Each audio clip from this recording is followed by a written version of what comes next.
Hi everybody, it is April and I'm in my craft room. Today I am sitting at my desk. I bought this shirt and as you can see it's very colorful. I went to Lake Barkley. I like to have a souvenir and this sweatshirt just was really cute. Well, the more I got to looking at it, all this is fabric cut out and stitched on. It isn't anything fancy, nothing special, and I thought, you know what? I can do that too. So today I'm going to show you my attempt at raw edge applique.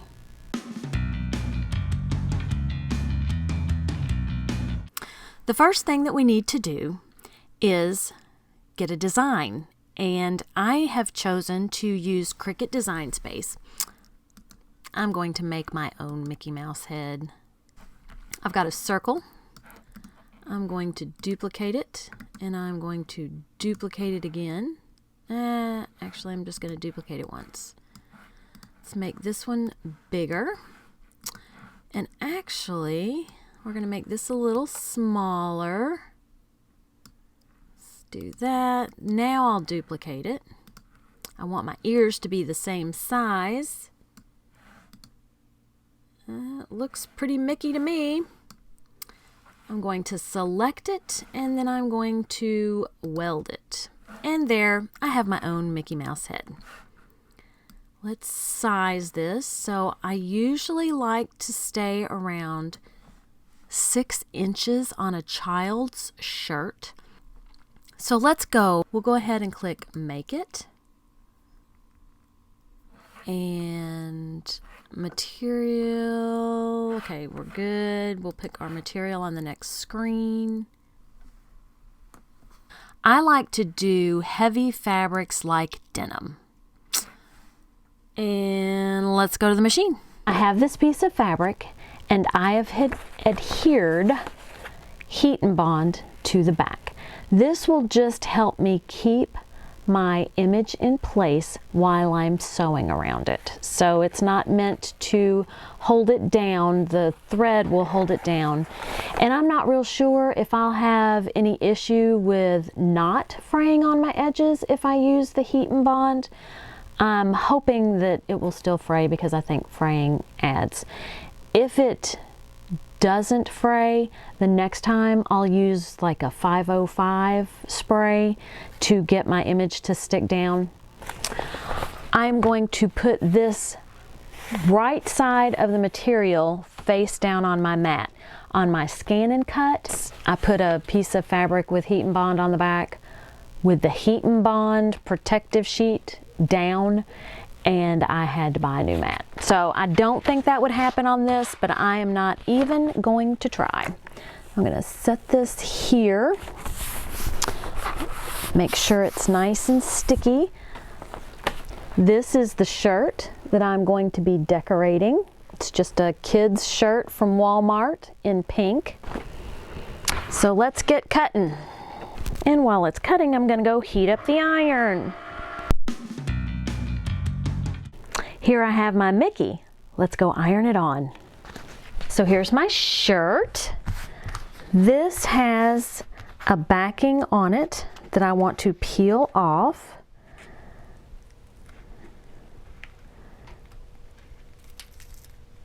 And I don't think fraying is going to be an issue because it frays a little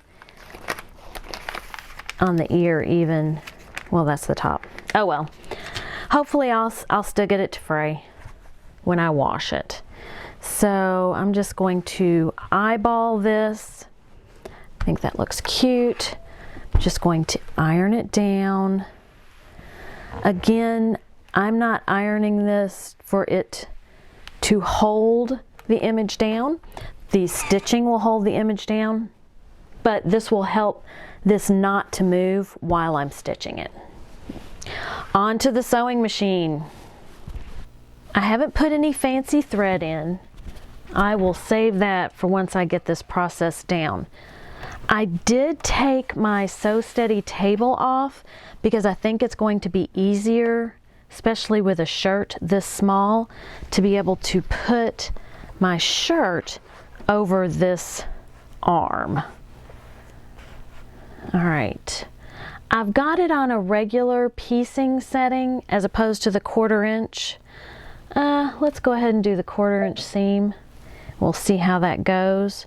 I'm going to put my foot down, put my needle down, and I'm just going to stitch around the edges of this.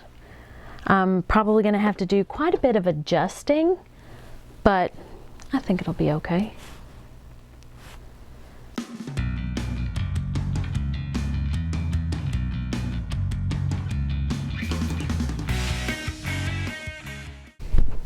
Here is Mickey in applique. You don't have to have a cutting machine in order to make these raw edge appliques. I like to decorate t-shirts, so I usually have some t-shirts lying around ready to be decorated. I also like to buy t-shirts at the Dollar Tree for my granddaughter.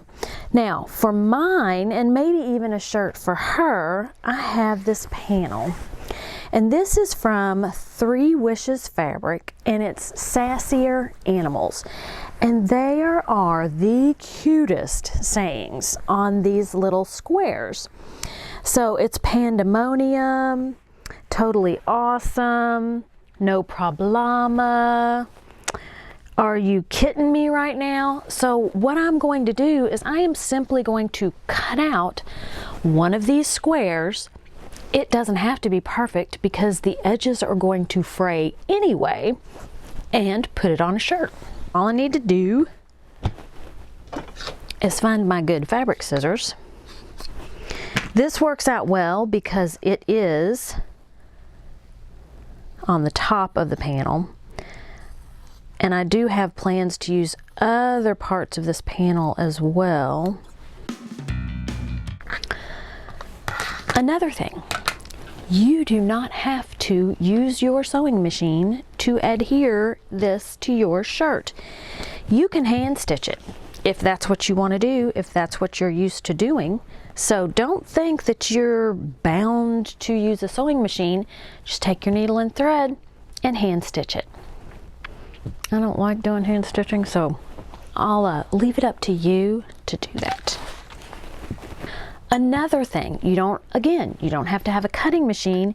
You probably have things lying around your house that you could use to cut out for applique. And I have this cute little heart bowl, and I have this rainbow fabric, and I'm going to cut out the heart in the rainbow fabric and put it on my granddaughter's t-shirt.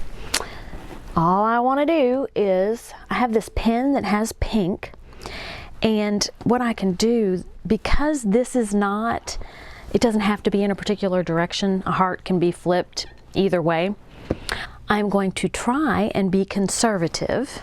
Okay, so I've zoomed in, I have this pink, I'm going to put this close to the edge, and I'm just going to mark around the outside.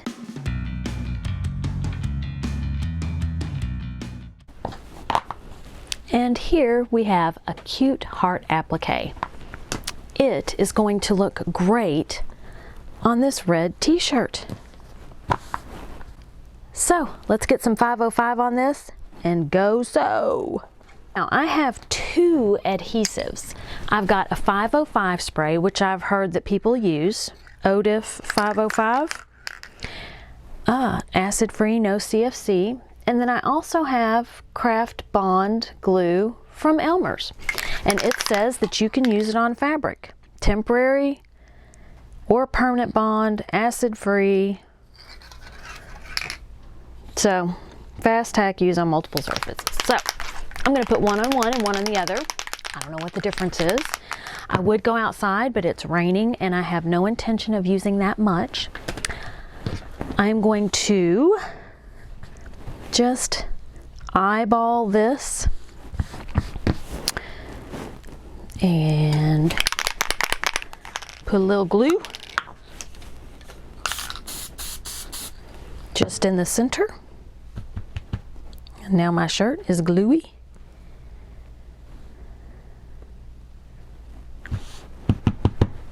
All right, I'm going to use the 505. Put my scissors away. I don't want to get glue on those. Those are good scissors. Let's put a little 505 on this. It doesn't have the, it's not the noisy stuff.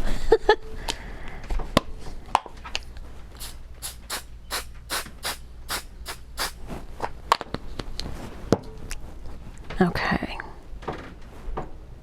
Let's put that right there. Cute as a button. Let's go sew. I've taken off again. Well, I haven't taken it off. Well, I did take it off, but I didn't take it off again. I just left it off from prior applique. This guy should be really easy to sew because it's square or rectangle or almost square. So I should not have an issue with this one. I think what I want to do is just sew along the edge of this and let this ravel. Yep, yep, that's the plan. I may decide I want to do over, but you know, we'll see.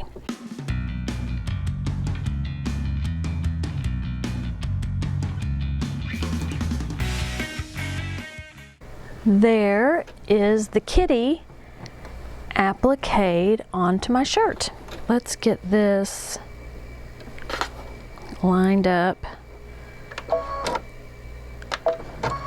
So we're going to try and put the edge of the heart right here on this foot the whole time. We'll see how it goes.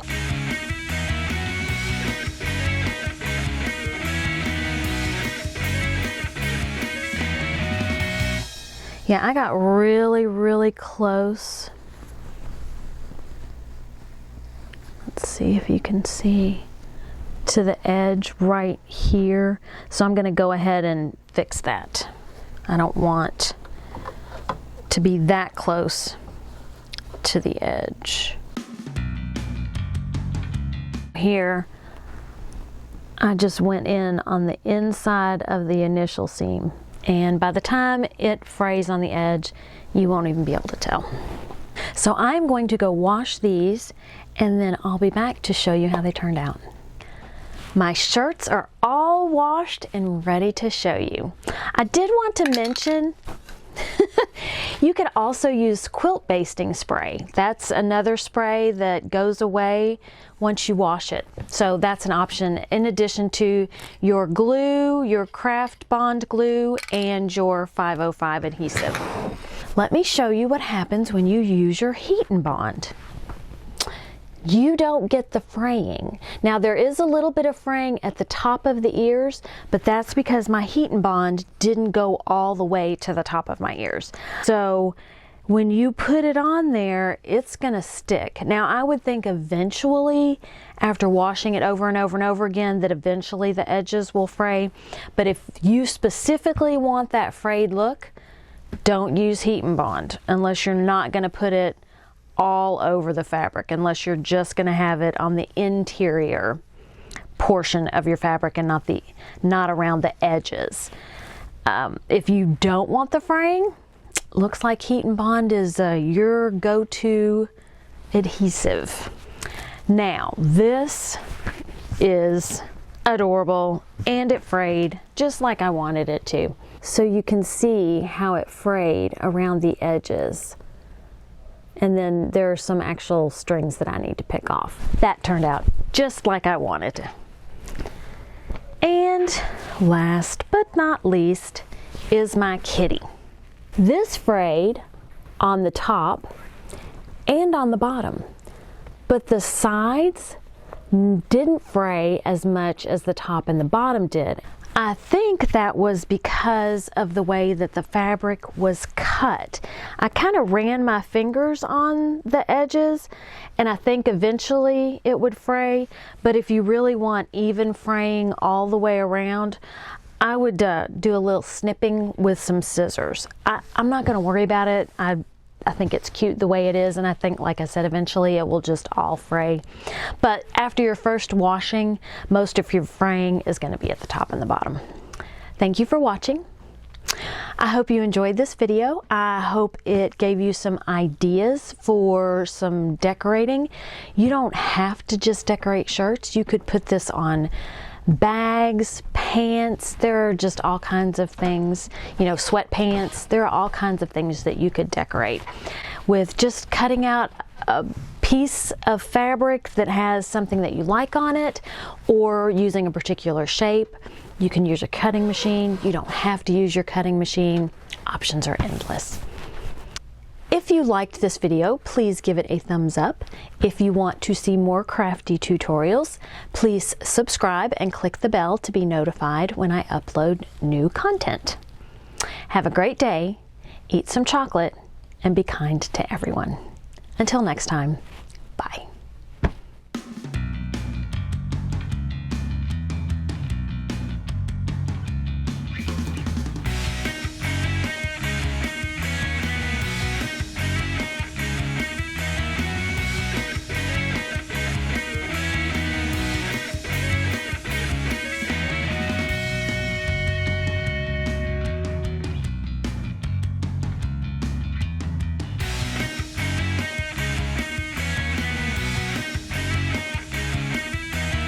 So today I'm going to show you my attempt at I'm going to try to be don't look to my left. It is a mess over there. Yeah, that didn't go well.